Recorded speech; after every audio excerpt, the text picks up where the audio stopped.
ओम नमः शिवाय गुरुवे सच्चिदानंदमूर्तये निष्प्रपंचाय शांताय निरालंबाय तेजसे। हरिओम प्रभु जी। आज के इस प्रश्न परिषद में आप सबका स्वागत है। आज का प्रश्न लखनऊ से ज्योति त्रिपाठी जी का है। वो जानना चाहती है उपेक्षा, उदासीनता और उपरति तीनों का क्या अभिप्राय है। देखो प्रभु जी, ये आध्यात्मिक शब्द है, वैसे जीवन में भी हम इसका उपयोग तो करते हैं। उपेक्षा पहले समझते हैं। उपेक्षा का मतलब है कि हमारा किसी कार्य के लिए या किसी व्यक्ति के जीवन में इम्पोर्टेंस तो है, महत्व तो है, मगर किसी कारणवश वो हमें अवॉइड कर रहा है, समझ लो, वो हमें अवॉइड किया जा रहा है। तो उसका जो भाव है, उसका जो व्यवहार है, उसके हिसाब से हमारे दिल में पैदा होने वाली भावना को कहते हैं उपेक्षा। हम महत्वपूर्ण है किसी व्यक्ति के लिए, किसी विषय के लिए, किसी प्रसंग के लिए, किसी कार्य के लिए, हम भी जानते हैं, सामने वाला भी जानता है, लेकिन वो हमें अवॉइड कर रहा है, हमें इग्नोर कर रहा है, इम्पोर्टेंस नहीं दे रहा है जानबूझकर, और अपना कार्य स्वयं या किसी और से करवा रहा है। तब हमारे दिल में जो भावना पैदा होती है उसको कहते हैं उपेक्षा। अच्छा, अब इस उपेक्षा का व्यवहार सत्ता की इस उपेक्षा का पारमार्थिक रूप में क्या अर्थ है। जैसे कि समझो, हमें अगर अध्यात्म मार्ग में आगे बढ़ना है तो दो चीजों को समझ लेना है, चेतन और जड़। हम जानते हैं चेतन सिर्फ आत्मा है, परमात्मा है, मैं हूं, स्वयं हूं, और बाकी सब जो है इदम सब जड़ है। और यद जड़म तद विनश्यति, जो जड़ है वो नित्य नहीं है, वो टिकने वाला नहीं है। लेकिन हमें अपने प्रारब्ध के अनुसार सुख दुख का भी भोग करना है, और प्रारब्ध वशात मिला हुआ ये वपु, ये शरीर, जब तक प्रारब्ध है तब तक इसको चलाए रखना है, टिकाए रखना है। ये तो एक सामान्य हेतु हो गया। इसका मुख्य हेतु ये है कि हमें जो ये मनुष्य जन्म मिला है, हमें ये जो शरीर मिला है, हमें यह जो जीवन मिला है, आयुष्य मिला है, उसी जीवन में, उसी आयुष्य की परिधि में रहते हुए, उसकी लिमिट में रहते हुए हमें परमात्मा तत्व को प्राप्त कर लेना है। जड़ है, नश्वर है, विनश्य है, कभी भी ये जा सकता है, फिर भी इसका उपयोग हम चेतन को, जो नित्य है, उसको प्राप्त करने में कर सकते हैं। तो इसका सही उपयोग कर लेने के लिए हमें क्या करना होगा? जो जड़ है उसकी उपेक्षा करनी होगी। इसका मतलब ये नहीं कि उसको फेंक दे, उसका उपयोग करना है, लेकिन उसको महत्व नहीं देना है। उपेक्षा में राग द्वेष रहता है, समझ लो, द्वेषवश उपेक्षा की जाती है। तो हमें यहाँ द्वेषवश उपेक्षा नहीं करनी है। भोजन की जरूरत है, भोजन कर लेंगे, लेकिन भोजन में मुझे यही चीज चाहिए, ये कामना नहीं रहेगी, तब हमने उसमें राग द्वेष नहीं जगाया। तो कहने का मतलब ये है कि सांसारिक, व्यावहारिक, इन सब चीजों की हमें उपेक्षा करते हुए आगे बढ़ना है। अगर हम उसके चिपके रहेंगे, उपेक्षा का मतलब एक ये भी होता है कि अनासक्त हो जाना, उससे हमारी आसक्ति को वापस खींच लेना। वस्तु को फेंक देने की जरूरत नहीं है, व्यक्ति को निग्लेक्ट करने की जरूरत नहीं है, हमारे मन से हमें सब ये करना है। तो इसको कहते हैं उपेक्षा। दूसरा है उदासीनता। उदासीन का मतलब अवसाद नहीं है। व्यवहार सत्ता में उदासीनता का मतलब अवसाद है। सर पर हाथ रखकर बैठ गए, अरे रे अब तो हमारा क्या होगा, हम उदास हो गए, उदास, ये नहीं है। यहाँ उदासीन का अर्थ है उत आसीन। उत मतलब उत्कृष्ट, ऊपर बैठा हुआ।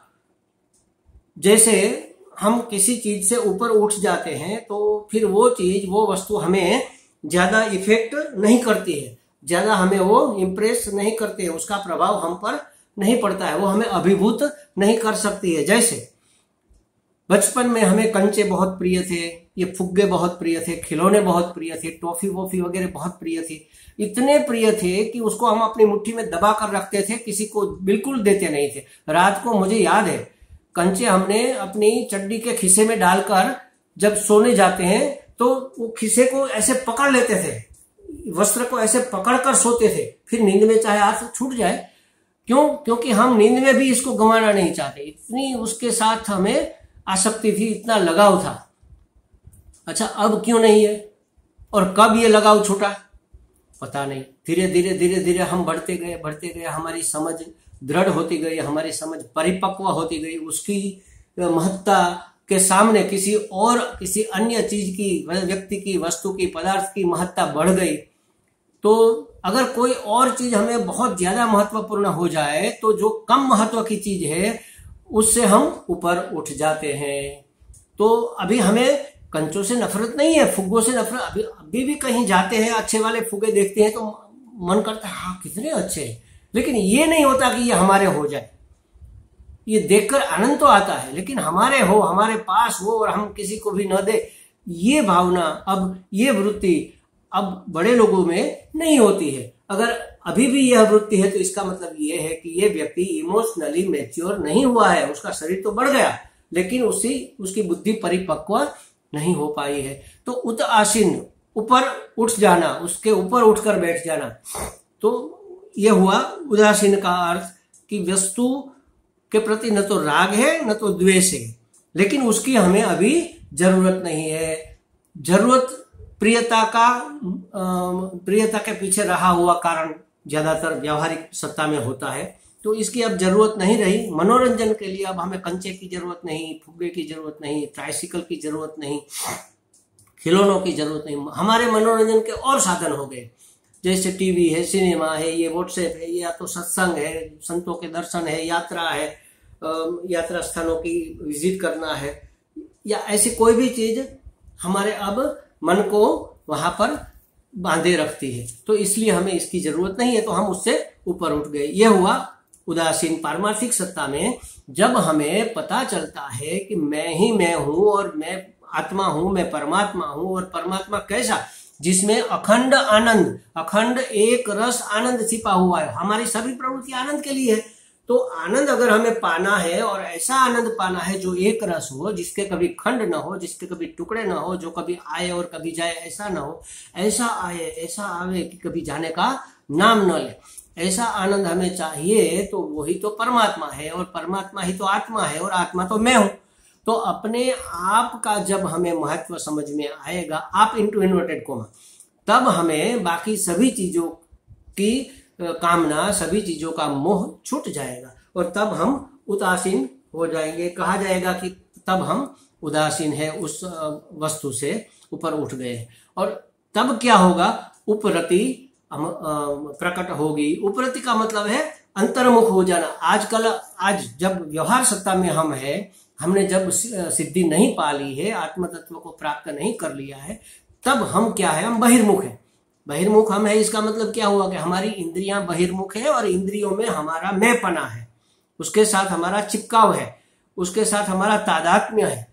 इंद्रियां में, जैसे कि आंख मैं हूं, ऐसा हम कहते नहीं, लेकिन हम कहते मैंने देखा। तो आंख देखती है बाहर, बहिर्मुख है, उसके साथ जुड़कर हम भी बहिर्मुख हो गए। तो उपरति का मतलब है वापस आ जाना, अपने आप में केंद्रित हो जाना, अंतर्मुख हो जाना। जब हमें आत्म तत्व की महत्ता का पता चलेगा, उसकी महत्ता समझ में आई है, तब हमें ये भी लगेगा कि आत्मा तो मैं हूं, और तब मुझे कहीं बाहर से आनंद ढूंढने की जरूरत नहीं है।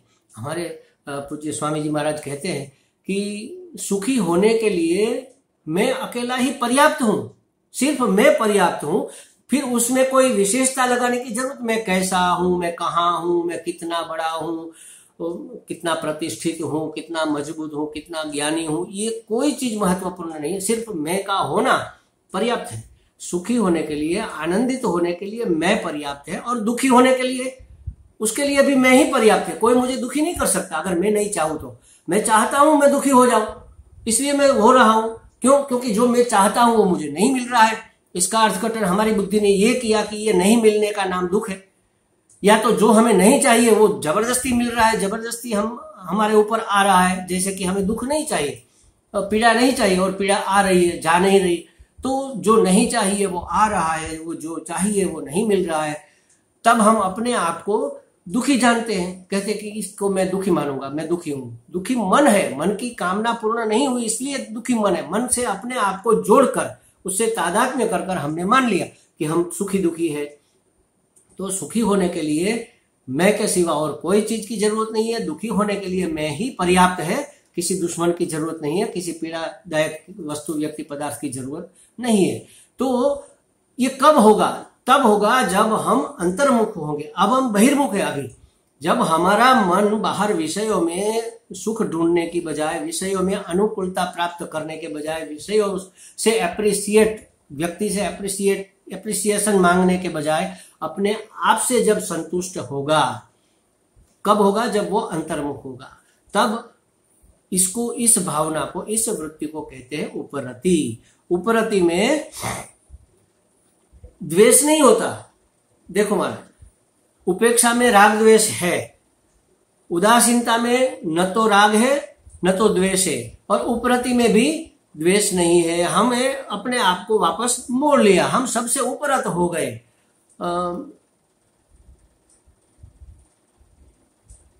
जैसे एक शब्द है उपसंहार। कोई वक्तव्य दे रहा है, फिर कहते हैं कि बस अब आपके पास 5 मिनट बचे हैं, तब वो क्या करेगा? पूरे वक्तव्य का 1 घंटा जो बोला उसको 5 मिनट में समेट लेगा, 5 मिनट में इसका कंक्लूजन दे देगा। उसको कहते हैं उपसंहार। तो उप का मतलब है समेटना, संहार करना, समेटना। उसी तरह उपरति, हमारी रति अब कहाँ है? अभी तो विषयों में है, बाहर है, जगत में है, जड़ में है, अनित्य में है, नश्वर में है। उसको वापस मोड़ लेना, समेट लेना, अपने आप में समेट लेना, अपने आप से रति कर लेना। जैसे हमने कहा था ना एक बार कि ये वैराग्य चीज क्या है? वैराग्य का मतलब विषयों से वापस मुड़ जाना, विषयों के प्रति आसक्ति नहीं रखना, इतना मात्र वैराग्य नहीं है। ये ठीक है, विषयों में हमें आसक्ति नहीं, उससे हम वापस मुड़ गए, लेकिन कहाँ गए? कहीं नहीं। तो वहां से आकर हमें परमात्मा में जुड़ना है, विषयों से अनासक्त होना है, और वहां से राग छोड़ना है। विषयों से, वस्तुओं से, व्यक्तियों से, पदार्थों से, जड़ वस्तु से, इदम से हमें राग को वापस मोड़ लेना है और अनुराग करना है परमात्मा में। उसको कहते हैं वैराग। बस उसी प्रकार पर जो विषयों में हमारी रति है उसको वापस मोड़कर अपने आप में ले आना, उसको कहते हैं उपरति। हमें लगता है ज्योति जी का समाधान हो गया होगा। अगर कोई बात अभी भी बाकी रह जाती है, आपको लगता है, तो आप हमसे चर्चा कर सकती है। ओम हरि ओम।